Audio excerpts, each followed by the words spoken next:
Over the weekend, the creator of Fire Punch and Chainsaw Man, Tatsuki Fujimoto, got exposed, but it is not for any reason that you could ever imagine. When I tell you this was the funniest thing I've seen all week for something that people took so seriously, there was genuine heat, genuine hatred that was being built up over the weekend, only for it to be a complete nothing burger from the beginning. Genuinely nothing about this deserves this level of reaction. I want to take you through the experience. Fujimoto got exposed for a design, specifically Reze's design. And you might be wondering, why does that even matter? Where does it come from? Who cares? Quite a lot of people. Because there was a person out there scrolling the internet looking for some adult content about to pleasure themselves, and they came across an image of a adult actress from 2013 with a outfit that looks identical to Reze's. This is where it started, and this is what he got exposed for. You might be wondering,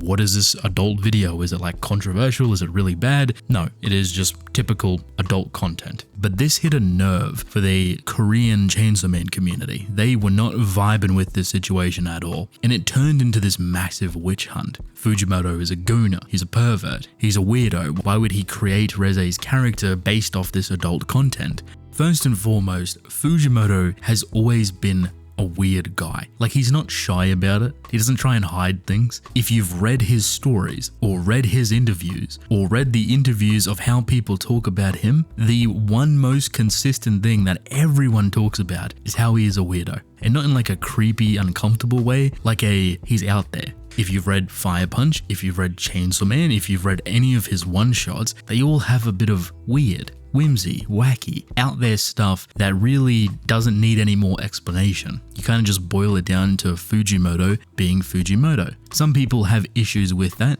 That's up to you. But is it an issue in total? No, he's not doing anything wrong. He's just writing the stories that he wants. Let me clarify. For some reason, people are surprised that perhaps Fujimoto inspired Reze's character design off adult content. This is the same person that LARPs as his little sister who is a fan of Chainsaw Man. Someone that talks highly about Makima's origin being a girl that used to bully him and pushed him off a bike, which made him very happy. Or how he talks about his love for dominant, empowering women that can mentally and emotionally crush men. Tip of the iceberg, but why are you surprised? At first, I thought all of this was a big joke. I'm missing something clearly. It wasn't. It actually spiraled into much bigger conversations because people were genuinely angry, genuinely upset about this Reze design, and morphed into a big conversation surrounding copyright and plagiarism and all of the quote-unquote inspiration that he takes from other works. And there was some really bold claims that people were making. Here's the kicker on both sides. While Reze's outfit design and the adult content they're talking about does look similar, there's almost a 0% chance that he even watched this and got inspired by that. He's talked about Reze's character inspiration before rather directly, mentioning different titles and works that he was inspired by to help round off her character.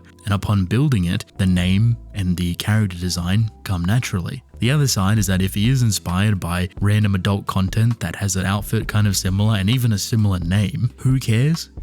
Like, why would it even matter? This would be the perfect person to do something like this because he's always been that type of weird. There's no issue. There's no problem. The bigger problem comes with trying to convince people of the bigger expose that he's copying and stealing and doing all this plagiarism. There is a very crucial and detailed conversation that is rather lengthy when it comes to homage and plagiarism and inspiration, etc. within stories, especially artwork. How much is too much? How strong of an inspiration is too much of an inspiration? Is it in good faith or is it in bad faith? Is it straight theft or something else entirely? I think with the hatred and people trying to pile on to Fujimoto, it did not go into that important conversation, the lengthy one. Instead, it just went into dogpiling all of the homage and inspiration that he does take from works because he is that type of person. He's always been that type of person. So Fujimoto has always kind of explained himself as being this very media-centric guy, that he loves media of every single outlet.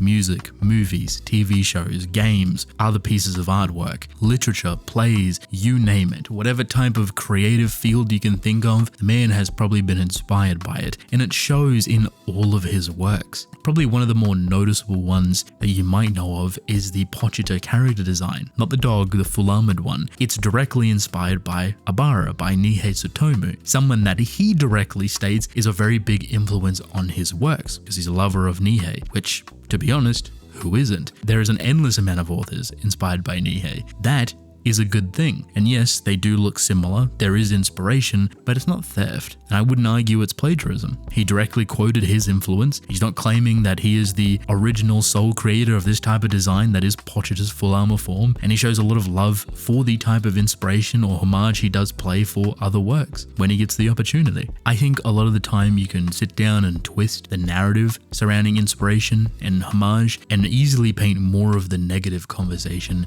to plagiarism, that he's straight stealing all of this stuff. But designs are never one-to-one, story beats are never one-to-one, ideas themselves are never one-to-one. Personally, I find that there is a level of beauty for the creative field where people can inspire others. And the more you inspire others, the more they inspire others, the more those people go on to inspire others. And it's all this big circle of how much we can inspire each other. And it could be little things, it could be big things, it could be obvious things, it could be very small things. You just never would really know. Some people love to show where their inspiration comes from. Oh, I designed this character like this, or this story arc like this because I read this book or I watched this movie. It can be as simple as that. Other people will be the complete opposite. I didn't watch anything. I thought about it entirely on my own volition. Hey, that's fine too. What I am trying to say is that what Fujimoto has done with Chainsaw Man and Chainsaw Man Part 2 has shown a love and respect for all the type of work that he has been inspired by. Not only within the story by doing it justice and respectfully, but also out of the story in interviews and conversations that he has had.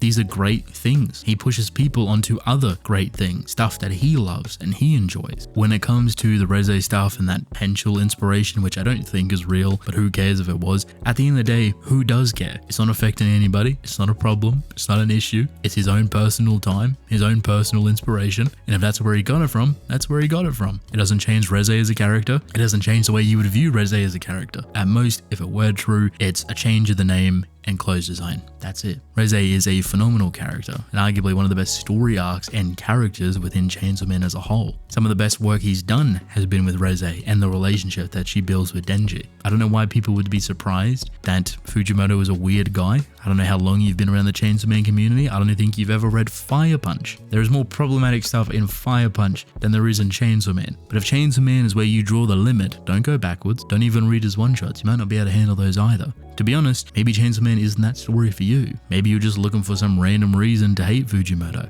Okay, alright. For whatever reason, if you are someone that is serious about this, take a step back, take a breather, try to disconnect from the situation, because I promise you, it's not that big of an issue. The fact that it blew up as much as it did, as serious as it did, is weird already. Anyone is looking for a reason to jump on Fujimoto and to hate him for all of his worth. You don't have to like Chainsaw Man, you don't have to like Fire Punch, you don't even have to like Fujimoto himself. For your own sake, I'd say at least find a better hill to die on, because this one is not it at all.